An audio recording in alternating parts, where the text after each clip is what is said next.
By the end of the First World War, warfare had been changed forever by tanks, modern artillery, rifles, machine guns, airplanes, poison gas, and all the other novel methods of killing.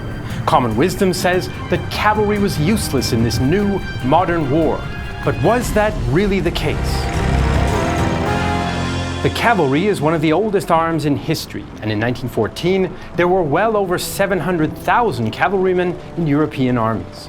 The period leading up to World War I saw it rapidly evolve to keep up with new technology and tactics. By the start of the war, cavalry regiments had machine guns, skirmished in spread-out formations to avoid enemy firepower, and mobile horse artillery moved powerful guns around the battlefield at pace.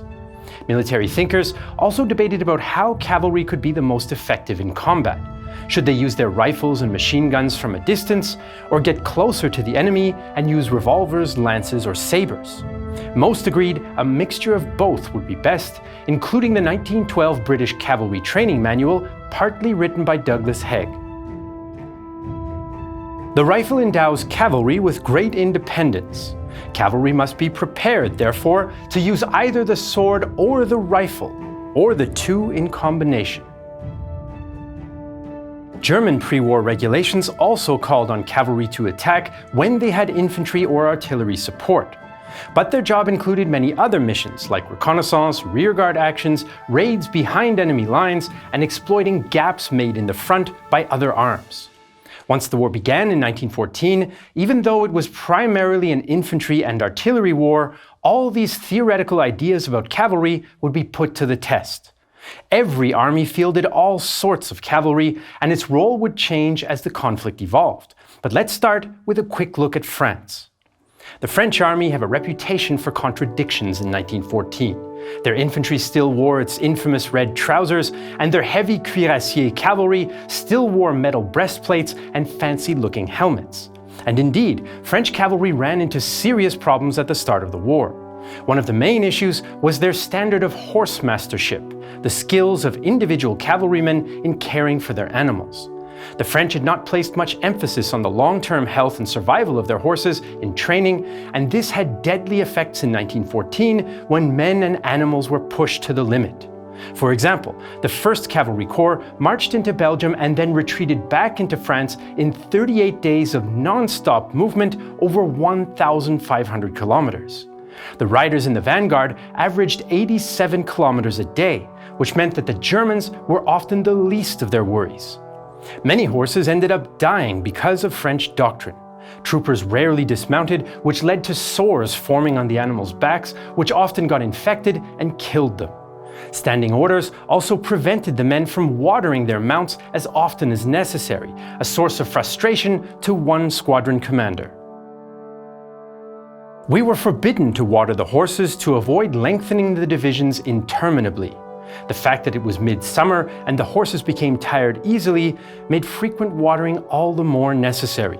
The routes became marked by horses in agony who, partly from lack of water, unable to throw off the poisons which fatigue had accumulated in their system, were seized by rigor mortis before dying. By 1916, the French adapted and were following the British example in horsemastership, since the British had learned hard lessons about horse care during the Second Boer War. With these changes in place, French cavalry scored more successes later in the war. For example, when the Germans retreated to the Hindenburg Line in 1917, a French cavalry reconnaissance force probed the German rearguard to locate the new German positions. In snowy weather, the 1st Cavalry Division rode 60 kilometers over ruined landscapes, forded rivers, engaged German units, and scouted German positions near Saint-Quentin, with minimal losses of horses and men, a significant improvement over 1914.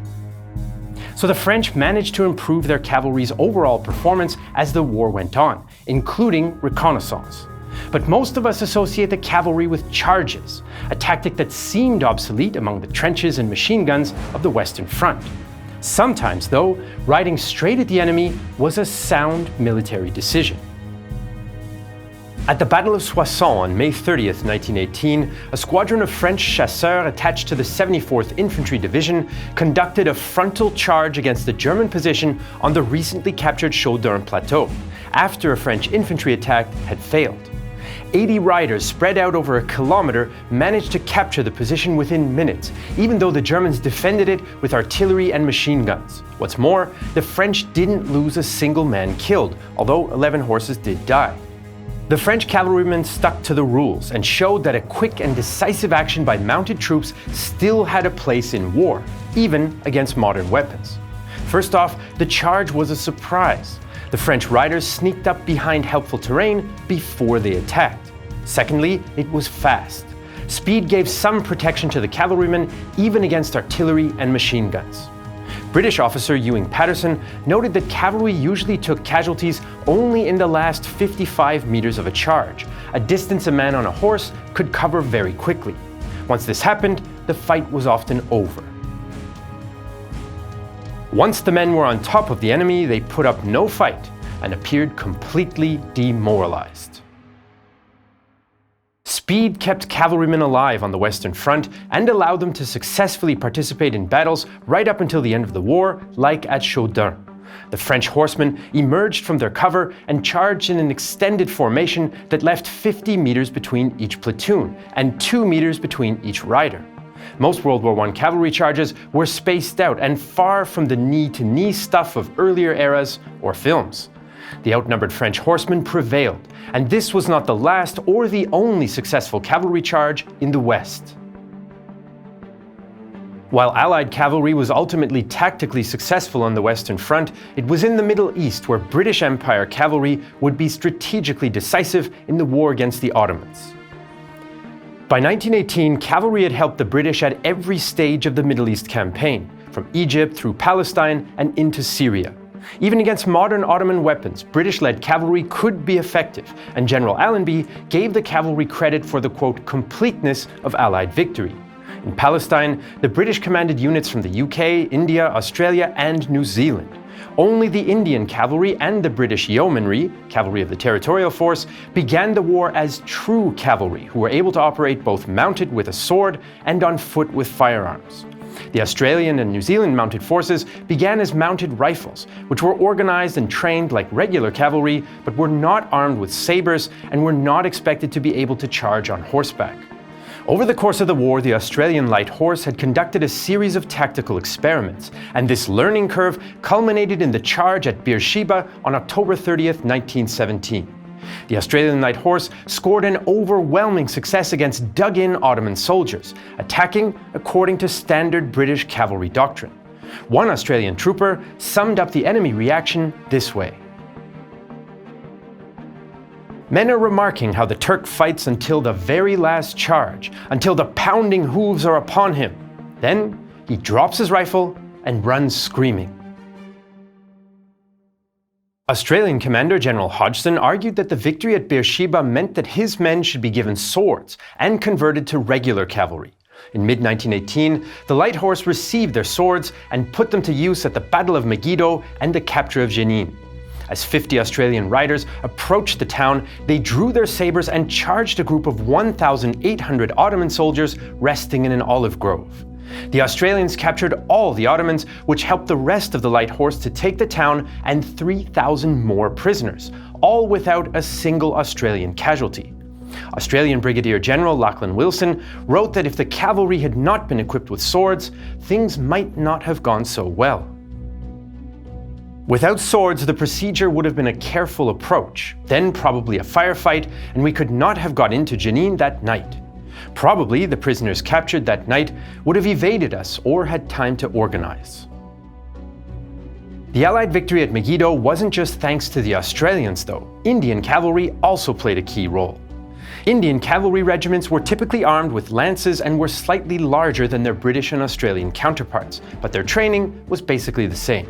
One Indian unit, the 9th Hodson's Horse, helped show the continued effectiveness of cavalry at Megiddo, at least in the eyes of their regimental historian. As D Squadron approached a troop of Turkish cavalry, they opened fire from some trenches on rising ground about 300 yards north of the village. But they were promptly charged by a troop under Jemada Nawab Ali Khan and forthwith surrendered. Some miles further on, another Turkish troop was encountered covering the crossing of the Nahar Iskenderun, but they too were charged in front, and their retreat was threatened by another troop on their flank. and they made haste to retreat. On September 20th, 1918, outside the village of Afuli, Indian cavalry of the 2nd Lancers made another astonishing attack against a unit of 500 Ottoman soldiers, including machine gun positions. Indian troopers of C Squadron dismounted and worked with the accompanying machine gun squadron to suppress this enemy force. D Squadron moved on the Ottoman flank, while B Squadron protected the Indian force's own flank before joining D Squadron in a successful charge. At Megiddo, there were also cases where a small number of Allied troopers captured many Ottoman prisoners. Private Forrest of the Gloucestershire Yeomanry, for example, charged a retreating Ottoman column all by himself. They surrendered to him, and he escorted the 37 wagons, 4 officers, and 100 men back to British lines. Not every charge went without losses, but the Palestine campaign illustrates just how effective cavalry could be. While Allied cavalry reconnoitred and charged across the trenches and desert, the Germans also made use of mounted troops. While they had very little cavalry on the Western Front by 1918, German horsemen played an important role on other fronts, like pursuing the enemy in Romania. In early November 1916, there was heavy fighting around the town of Târgu Jiu, and by November 20th, the Central Powers forces had broken the main Romanian resistance. German command had been holding the Schmettau cavalry corps to exploit any gaps opened by the infantry, and the opportunity to take advantage of the Romanian retreat was now at hand. After already capturing Craiova unopposed, the Germans continued their advance, and on November 26, the German 7th Cavalry Division encountered Romanian cavalry. The Romanians attempted to stem the tide, but the Germans kept pushing their men forward.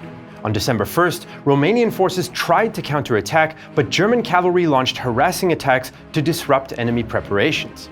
These did cost the Germans some prisoners, but also showed the Romanians that the Central Powers still had the initiative, and Romanian units couldn't march in safety. With the failure of their counterattack, the Romanians retreated into Moldavia. As a part of this relentless pursuit, German Lieutenant Val's 26 Dragoons got an order to destroy the Bucharest-Pitești railway line to deny it to the enemy.